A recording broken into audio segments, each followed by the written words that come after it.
नंदात्मजाय सबलाय नमो नमस्ते। हरे कृष्णा। नंद नंदन भगवान श्री कृष्ण की जय। श्रीमन गर्ग संहिता की जय। हरे कृष्णा। तो हम लोग ये छठे अध्याय में प्रवेश करेंगे। कथा को नारद जी बहुलास्य राजा मिथिला नरेश को सुना रहे हैं।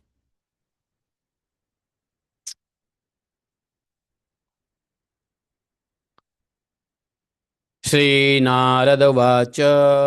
नारद जी ने कहा क्या? वृषभानुवरस्येदं वचः श्रुत्वा बजौकसः ऊचुः पुनः शांतिगता विस्मिता मुक्त संशया। तो यहाँ पर जब विश्वानु जी के मुख से सभी गोपों ने सुना, तब जाके सबके सारा संशय दूर हो गया।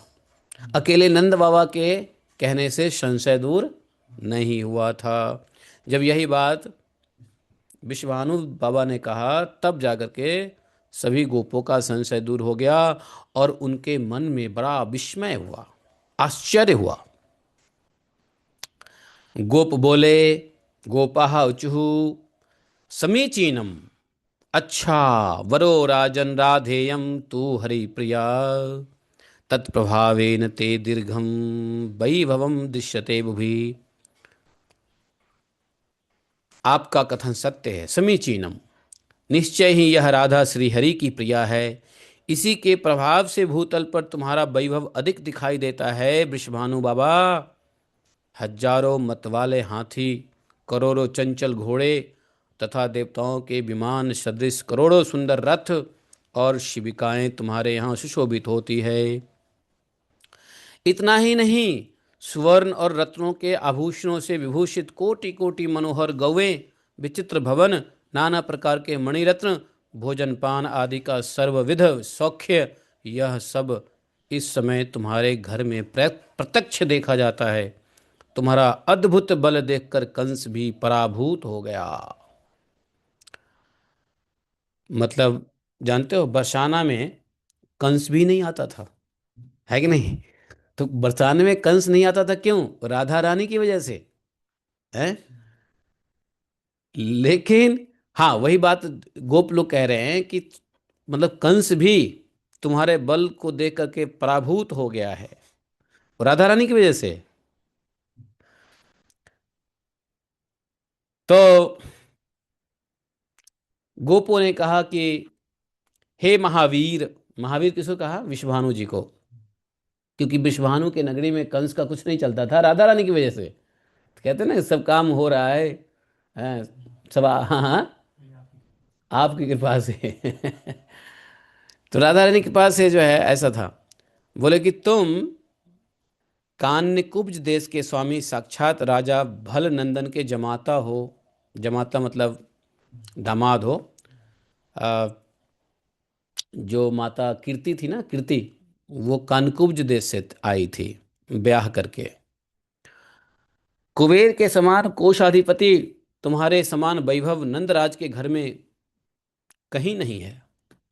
मतलब जैसा वैभव वृषभानु जी के महल में था, वैसा नंदराज के घर में नहीं था वैभव। अरे नंद बाबा लोग तो समझो गाय चराने वाले बनवारी थे। बनवारी क्या बोलते तो? बनवारी। ये कहाँ राजा, महलों के राजा। तो बोले कि तुम्हारा वैभव तो नंदराज के घर में क्या है? कुछ नहीं है। नंदराज तो किसान है, हैं, युद्ध गो युद्ध के अधिपति और दीन हृदय वाले हैं। इसलिए हे वृषभानु जी, यदि नंद के पुत्र साक्षात परिपूर्णतम श्री हरि हैं, तो हम सबके सामने नंद के वैभव की परीक्षा कराइए।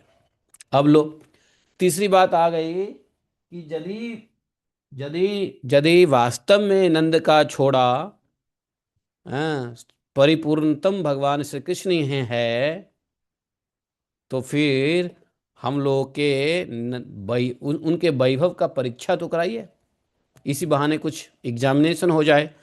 नारद जी ने कहा, राजन, उन गोपों की बात सुनकर महान वृषभानुवर ने नंदराज के वैभव की परीक्षा की। उन्होंने क्या किया? उन्होंने स्थूल मोतियों की 1 करोड़ हार लिए, 1 करोड़ हार मोती के, और स्वर्ण मुद्रा के मोल पर मिलने वाला था, और उन सब की प्रभा दूर तक फैल रही थी। उन सबको पात्र में एक किसी वस्तु रख करके बड़े कुशल वर वर्णकारी लोगों के द्वारा सब गोपों को देखते देखते वृषभानुवर ने नंद जी के यहाँ भेजा मोतियों के हार। समझे? नंदराज की भवन में जाकर अत्यंत कुशल वर वर्णकर्ता लोगों ने मौक्तिक आहारों के पात्र उनके सामने रख दिए। प्रणाम करके कहा, नंद बाबा के परीक्षा हो रहा है। तो बोले कि विवाह योग्याम नव कांच नेत्राम कोटिंदुबिंब द्युतिमादधानाम विज्ञाय राधाम वृषभान मुख्य चक्रे विचारम सुवरम विचिन्वन। बोले नंदराज, जिनके नेत्र नूतन विकसित कमल के समान शोभा पाते हैं, तथा जो मुख में करोड़ों चंद्रमंडलों की ऐसी कांति धारण करती है, उस अपनी पुत्री श्री राधा को विवाह के योग्य जानकर वृषभानुवर ने सुंदर वर की खोज करते हुए यह विचार किया है कि तुम्हारे पुत्र मदन मोहन श्री कृष्ण दिव्य वर है, गोवर्धन पर्वत को उठाने में समर्थ हैं, दिव्य भुजाओं से संपन्न हैं, महावीर हैं तुम्हारे पुत्र। इसलिए नंद जी, यह सब देख और सोच विचार कर वृषभानुवर ने हम सबको यहाँ भेजा है। आप वर की गोद भरने के लिए पहले कन्या पक्ष की ओर से ये जो मोती का हार है, मौक्तिक राशि ग्रहण कीजिए। इधर फिर इधर से भी कन्या की गोद भरने के लिए पर्याप्त मौक्तिक राशि प्रदान कीजिए। यही हमारे कुल की प्रसिद्ध रीति है। जैसे अगर होता है ना मंगनी छेका, तो यहाँ से भी जाता है, वहाँ से भी आता है। नंद जी ने देखा, दृष्ट्वा द्रव्यम परम नंदो विस्मितपि विचारवान। इतना उत्कृष्ट दिव्य राशि को देख करके नंद बाबा बड़े आश्चर्य हुए, और यशोदा जी से विचार किया कि उसके तुल्य रत्न राशि है या नहीं। इस बात को पूछने के लिए वह सब सामान लेकर के गए, और वहाँ उस समय नंद और यशोदा जी ने बहुत लंबा विचार किया कि क्या करना चाहिए। लेकिन अंतोगत्वा इसी निष्कर्ष पर पहुंचे कि इस मौक्ति राशि के बराबर दूसरा कोई द्रव्य राशि मेरे घर में नहीं है। आज लोगों में हमारी सारी लाज गई। बताओ कि वृषभानु जी के यहाँ से विवाह के लिए ये एक रीति होता है कि भाई, वो क्या बोलते हैं, क्या बोले उसको, कि द्रव्य भेजते हैं, फिर उल्टा अगर स्वीकार हो गया तो वो वापस द्रव्य भेजते हैं अपने तरफ से। तो आप कुछ भेजोगे, कपड़ा लत्ता ये वो, तो अगले ने स्वीकार किया तो वो भी भेजेंगे। अगर उन्होंने भेज दिया मतलब स्वीकार हो गया, विवाह पक्की है। अगर नहीं वापस भेजा तो इसको मानते हैं कि विवाह पक्की नहीं है। तो उन्होंने कहा कि भाई, आपके पुत्र नंद को बड़ा पसंद है विश्वभानु जी की लाडली रानी के लिए, राधा रानी के लिए उन्होंने ये उपहार राशि भेजे हैं, आप इसको स्वीकार कीजिए और बदले में आप भी दीजिए, ताकि समझे ना। अब यशोदा जी बड़ी परेशान हो गई, नंद बाबा परेशान हो गए कि इसने, देखो जानते हो क्या होता है, लड़की वाले जितनी चीज भेजते हैं ना, उससे अच्छी चीज लड़के वालों को भेजना होता है, जब ही पता चलेगा कि इसके अंदर औकात है। अब लड़की वाले ने भेज दिया सोना और आप भेज रहे हो तांबा, तो ये गड़बड़ है ना। तो अब यशोदा मैया को लगा कि हम देंगे क्या देंगे, इससे अच्छी कोई चीज तो हमारे पास है ही नहीं, हमारी लाज तो मिट्टी में मिट गए, मिल जाएगी, हमारे पे लोग हंसी उड़ाएंगे, खिल्ली उड़ाएंगे, है कि नहीं। इस धन के बदले में हम कौन सा धन दें, क्या करें। श्री कृष्ण के इस विवाह के निमित्त हमारे द्वारा क्या किया जाना चाहिए। पहले तो कुछ वर्ण के लिए आया है, उसे ग्रहण कर लेना चाहिए। जो कुछ भी वर के लिए भेजा है विश्वभानु जी ने, उसको तो ग्रहण कर ही लो, है कि नहीं। पीछे अपने पास धन आने पर वधू के उपहार भेजा जाएगा। ऐसा विचार करते हुए नंद और यशोदा जी के पास भगवान अघमर्दन अर्थात पापों को खत्म करने वाले को अघमर्दन कहते हैं, भगवान कृष्ण अलक्षित भाव से वहां आ गए और उन मौक्तिक हारों मोती के हारों से 100 हार उन्होंने घर से बाहर खेत में ले जाकर अपने हाथ से मोती का एक एक दाना लेकर उन्होंने खेत में छींट दिया। वृषभानु जी ने जो मोती का माला दिया था उसमें से मोती को निकाल करके भगवान कृष्ण ने खेत में छींट दिया, जैसे किसान अपने खेत में अनाज के दाने बोते हैं ना वैसे। उसके बाद नंद भी जब उन मुक्ता मालाओं की गणना करने लगे तब उनमें से 100 मालाओं की कमी देखकर उनके मन में संदेह हुआ। आए थे 100 माला, बाकी माला किधर गए? तो क्योंकि भगवान ले गए और उन मोतियों को खेत में फैला दिया। नंद जी बोले, हाय हाय, नास्ति पूर्वम यत् समानम तत्रापि न्यूनताम गतम, अहो कलंको भविता ज्ञातिषु स्वेषु सर्वतः। बोले कि देखो, पहले तो मेरे घर में जैसा मोती का मुक्ता माला आया था वैसी तो राशि है ही नहीं हमारे पास। अभी 100 थी, 100 में भी कमी हो गई। अहो, चारों ओर से भाई बंधुओं के बीच मुझ पर बड़ा ही भारी कलंक पोता जाएगा। बड़ी कलंक की बात है। यदि श्री कृष्ण या बलराम ने खेलने के लिए उसमें से कुछ मोती निकाल लिए हों तो अब दीनचित होकर मैं उन्हीं दोनों बालकों से पूछूंगा। मैं नारद जी बोले, इस प्रकार विचार करके नंद जी ने श्री कृष्ण से उस मोतियों के विषय में आदर पूर्वक पूछा। तब जोर से भगवान श्री कृष्ण ने हंसते हुए नंद बाबा से बोले, नंद बाबा पूछे कि हे राम, हे बलराम, सुनो सुनो, तुम लोगों ने ये माला लिया है क्या? भाई 100 माला आए थे, इसमें से कुछ माला कम हो गए। हो ना हो तुम लोगों ने कहीं खेल खेल में लिया हो तो भाई बेटा सत्य सत्य बता दो, हमारी स्थिति बड़ी गड़बड़ है अभी इस समय। भगवान ने हंसते हुए जो है जवाब दिया। भगवान ने क्या कहा? ऋषि बाला वयम गोपा सर्व बीजा प्रोहर का क्षेत्रे मुक्ता प्रवीजानी विकिरणी कृत वाहनम। बोले कि बाबा, हम सारे गोप किसान हैं और जो खेत में सब प्रकार के बीज बोया करते हैं, इसलिए हमने क्या किया, खेत में मोती के बीज बिखेर दिए। अब बेटे के मुंह से, भगवान कृष्ण के मुंह से नंद बाबा ने कहा कि तू क्या यार कृष्ण, अरे मोती कहीं खेत में उगते हैं? जाओ उसको बीच के ले आओ। है कि नहीं? जाओ जाओ जाओ। थोड़ा डांट भी दिया, डांट के बताया कि सबको चुन बीन करके लाने के लिए। यहां तक कि नंद बाबा भी गए, कहाँ कौन से खेत में तूने बो दिया? अरे वो मोती थे, मुक्ता मुक्ता हार का मोती था वो, ऐसी मोतियां नहीं मिला करते हैं यत्र तत्र। कहाँ तुमने कौन से खेत में जा करके? तो बोले चलो खेत में दिखाता हूँ। तो खेत में ले गए नंद बाबा के साथ जो है ना, दोनों बाल रामकृष्ण।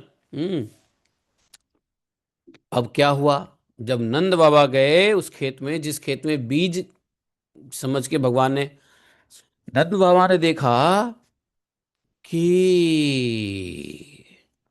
अरे वहां तो ऐसे फसल उग आए हैं जिसके सैकड़ों सुंदर वृक्ष दिखाई लगे। कौन? मुक्ता फल के, मुक्ता फल के वृक्ष दिखाई दे, हरे हरे पल्लवों से सुशोभित विशाल काय। जैसे आकाश में झुंड के झुंड तारे शोभा पाते हैं, उसी प्रकार वृक्ष में करोड़ों करोड़ों मुक्ता के फलों के गुच्छ समूह लटक रहे थे। हैं? एक गुच्छे में कई सैकड़ों मुक्ताएं, है ना? भगवान ने मोतियों की खेती कर दी, है कि नहीं? और अरे बाप रे, नंद बाबा बड़े खुशी हुए। यहाँ तो 100 माला आया था, ये इतने वृक्ष हैं मुक्ता के इतने वृक्ष हैं, इसमें तो 50,000 मालाएं बन जाएंगी। उनको बड़ा प्रसन्नता हुआ। हम्म अब प्रसन्नता से नंद बाबा कृष्ण को समझ गए कि ये तो परमेश्वर हैं। नंद बाबा तो जानते थे कि गर्गाचार्य जी ने कहा ही था, ये तो परमेश्वर है, ये तो कुछ भी कर सकता है, ऐसा कोई भी काम करे आश्चर्य की तो तुम आश्चर्य मत करना। गर्गाचार्य जी ने कहा था, यदि यह बालकृष्ण कुछ आश्चर्य कार्य करे, तुम इसमें आश्चर्य मत समझना, क्योंकि यह पूर्ण पूर्णोत्तम परिपूर्ण पूर्णोत्तम भगवान श्री कृष्ण है। नंद बाबा प्रसन्न तो हुए, लेकिन भगवान कृष्ण परमेश्वर हैं, इसलिए वो क्या किए, वृषभानु जी के यहाँ से छोटे छोटे मुक्ता माला आया था, छोटे छोटे दाने आए थे, और यहाँ पे पेड़ पे बहुत बड़े बड़े मोटे मोटे दाने हैं। तो नंद बाबा ने सभी मोटे मोटे दाना को, मुक्ता के दाना को वृक्ष से तोड़ लिया, और क्या किया मालूम है, 1 करोड़ कोटि भार गाड़ियों पर लदवा करके वर वरणकर्ताओं को दे दिया, जाओ ले जाओ। यह सब ले करके बड़दर्शी लोग वृषभानु के पास आए, और सबके सुनते हुए नंदराज के अनुपम वैभव का वर्णन करने लगे। उस सबने गोप उस समय सब गोप बड़े चकित हुए। नंद नंदन को साक्षात श्रीहरि जानकर समस्त ब्रजवासियों का संशय दूर हो गया, और उन्होंने वृषभानुवर को प्रणाम किया। उसी दिन ब्रज के सब लोगों ने यह जान लिया कि श्री राधा श्री हरि की प्रियतमा है, और श्री हरि श्री राधा के प्राण बल्लभा है। जहां नंद नंदन श्री हरि ने मोती बिखेरे थे, वहां मुक्ता सरोवर प्रकट हो गया, जो तीर्थों का राजा है। जो वहां एक मोती का भी दान करता है, वह लाख मोतियों का दान का फल पाता है, इसमें संशय नहीं है। इस प्रकार मैंने तुमसे गिरिराज महोत्सव का वर्णन किया, जो मनुष्यों के लिए भोग मोक्ष प्रदान करने वाला है। अब तुम क्या सुनना चाहते हो राजन? सुनिए। तो ये जो भगवान कृष्ण ने खेतों में मोती डाले, वो पता है कहाँ है? कहाँ है? ये राधा कुंड के पास में है। अभी वो कुंड का नाम है मल्हारी कुंड। मुक्ता माला की कुंड थी वो, सॉरी वो खेत था जहाँ पे भगवान कृष्ण ने वो, वहाँ पे वो मुक्ता, तो यहाँ पे अभी उस जगह पे कुंड बना हुआ है, मल्हारी कुंड। माला, मुक्ता का माला बने ना, माला को मल्हारी कुंड। हाँ, तो यह वही जगह है जहाँ पर जो है ना मुक्ता सरोवर प्रकट हुआ, और इसी सरोवर को आजकल कहते हैं मल्हारी कुंड। हाँ ये रहा। हाँ, राधा कुंड से तो जहाँ पे तुम गए थे ना वो स्कूल में, उसकी स्कूल से आगे जाओगे बाएं साइड में है ये मल्हारी कुंड, दाएं साइड में। हाँ, अभी ये कुंड बड़ा गंदा है, उसके साफ करने का विचार चल रही है। हाँ, कुछ लोग चाहते हैं कि उसको सफाई हो जाए।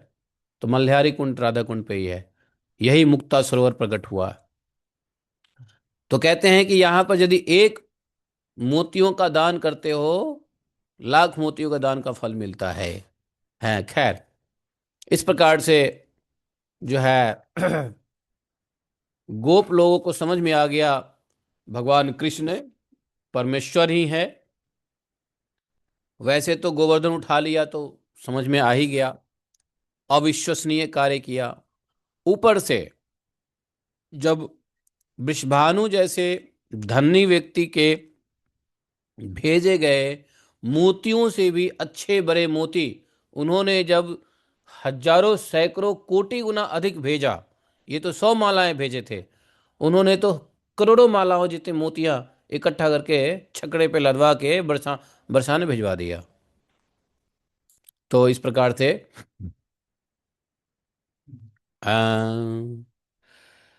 अब जानते हो जब नारद जी ने पूछा कि ये सब कहानी मैंने कह दिया, अब तुम बताओ कि और क्या सुनना चाहते हो। तो राजा बहुलाश ने कहा कि महाराज, आपसे अच्छा वक्ता कौन हो सकता है? नारद जी से अच्छा कथा कौन कर सकता है? आप दिव्य दृष्टि से संपन्न तो वैसे ही हैं, तीनों लोक में घूमते रहते हैं। मुझे आपसे कुछ और जानना है, गिरिराज जी के आसपास और गिरिराज जी के ऊपर मुख्य मुख्य तीर्थ के बताइए, कौन कौन से तीर्थ मुख्य हैं? गिरिराज जी के आसपास कौन कौन से तीर्थ हैं? मानसी, गंगा, दान घाटी, गोविंद कुंड, उसके बाद है सुरभि कुंड। हाँ, आगे सुरभि कुंड है।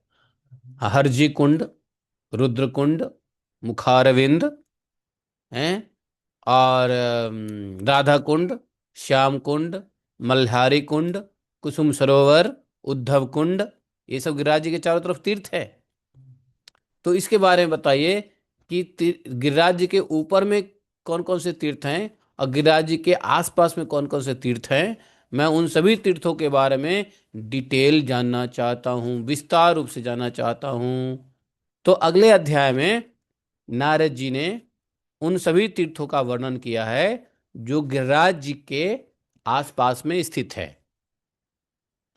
उसमें गिरिराज गोवर्धन की उत्पत्ति और वो तीर्थ सब कैसे प्रकट हुआ, गिरिराज जी के आसपास में ये तीर्थ कैसे प्रकट हुआ, ये सब अगले 2-3 अध्याय में बात करेंगे। और उसके बाद गिरिराज खंड समाप्त हो जाएगा। फिर हम लोग गर्ग संहिता के माधुर्य खंड में आएंगे।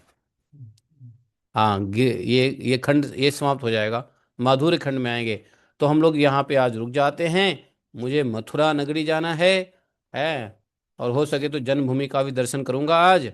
आज एकादशी भी है। तो गिरिराज के ऊपर गोवर्धन संबंधी तीर्थों का वर्णन हम लोग कल सुनेंगे। आज इतना ही काफी है। ठीक है। अब हम लोग क्या पढ़ने वाले हैं?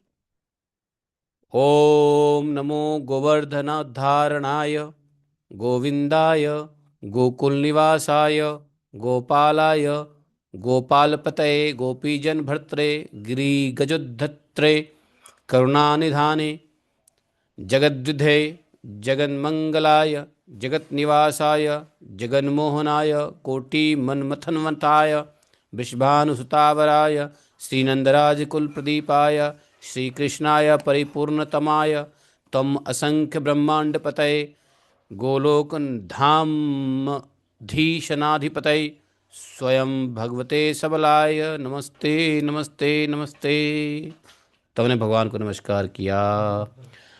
अब करेंगे, जयति ते अधिकं जन्मना व्रज शयत इंदिरा शाश्वतत्र हि।